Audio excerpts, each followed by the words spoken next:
Mes sœurs, mes frères, bienvenue dans cette méditation sur les textes de ce dimanche, 7e dimanche après Pâques.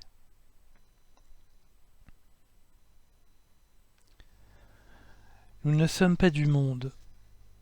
Bien sûr, nous sommes dans le monde, mais il ne nous limite pas. Les textes de ce dimanche reflètent tous les quatre cette idée. Regardez les apôtres de retour après l'ascension de Jésus. Ils sont assidus à la prière, en attendant de recevoir le Consolateur, suite à la promesse faite par le Maître. Ils ne sont pas égarés, comme cela a été le cas après la mort de Jésus, et ne sont pas cette fois retournés à la pêche, leur ancien métier. Ils poursuivent l'œuvre de Jésus-Christ par la prière. Ils ont bien retenu la leçon cette fois, de prier sans cesse et d'être avec le Père. En faisant cela, les apôtres montrent qu'ils prennent au sérieux leur appel. Ils montrent aussi qu'en tant qu'appelés et envoyés, ils ne sont pas du monde, mais bien appelés à la Jérusalem céleste et pas seulement à la Jérusalem terrestre. Les apôtres sont en cela en accord avec les désirs de chaque chrétien et les désirs du psalmiste de ce jour. Le psaume 26 dit « J'ai demandé une chose, Seigneur, la seule chose que je cherche, habiter la maison du Seigneur tous les jours de ma vie, pour admirer le Seigneur dans sa beauté et m'attacher à son temple. » Seule la prière permet d'aller à Sion et d'être habité par Dieu. Nous avons besoin de cela pour être vraiment dans le Seigneur et l'écouter.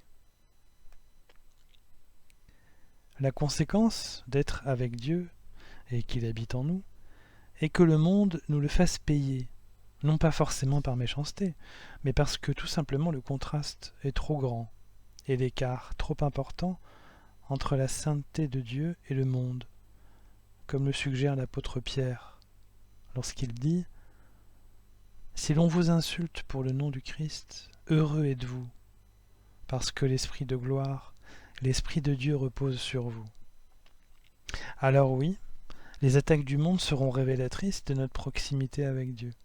Là, nous pourrons nous dire effectivement que nous avons fait un pas vers Dieu, et nous pourrons nous en réjouir, malgré les difficultés.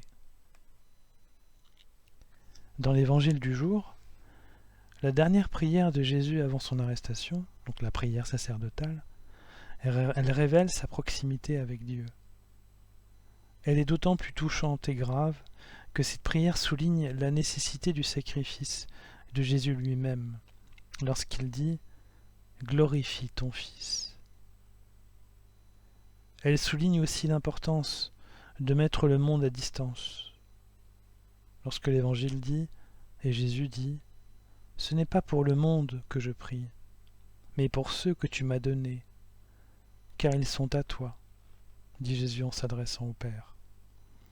Le fait de ne pas être du monde, mais d'être uni avec son Père a permis à Jésus d'accomplir sa mission jusqu'au bout, jusqu'au sacrifice de lui-même pour notre salut. Il donne ainsi l'exemple qu'une union divine au service du prochain implique une séparation d'avec le monde. Cette séparation représente la mise à distance nécessaire à l'égard de tout ce qui nous entrave spirituellement, les compromis divers que nous faisons pour ne pas répondre complètement à l'appel de Dieu, l'adoucissement des exigences de Jésus-Christ, ou le non-accomplissement de l'amour des autres. Alors, bien sûr, Dieu ne nous demande pas de quitter le monde puisque nous l'habitons. Le ministère de Jésus a été d'ailleurs celui d'une vie accomplie dans la chair ici-bas pour annoncer le salut, l'amour de Dieu et la proximité du royaume. Mais pour réaliser complètement ce ministère, Jésus s'est toujours ressourcé et a parlé à son Père sur une montagne, à l'écart, révélant ainsi la sacralité de sa vocation et de sa mission. Nous aussi, à son image, nous devons trouver nos montagnes, faites de recueillement et de solitude, pour rester unis à Dieu et ne pas répondre aux sollicitations du monde de vivre dans l'instant, dans la chair et dans les préoccupations superficielles du moment. L'union à Dieu nécessite cette mise à distance, et la claire conscience de cette intériorité est nécessaire, sans retrait. C'est à ce prix que nous serons vraiment avec lui, et complètement au service de notre prochain.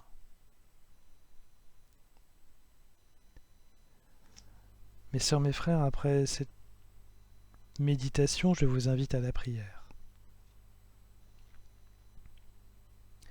Ô Dieu, nous avons besoin de ta présence en nous,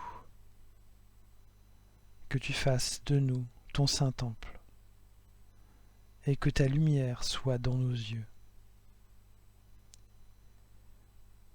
Préserve-nous du mal, et aide-nous à mettre le monde à une juste distance, afin que nous soyons tout à toi.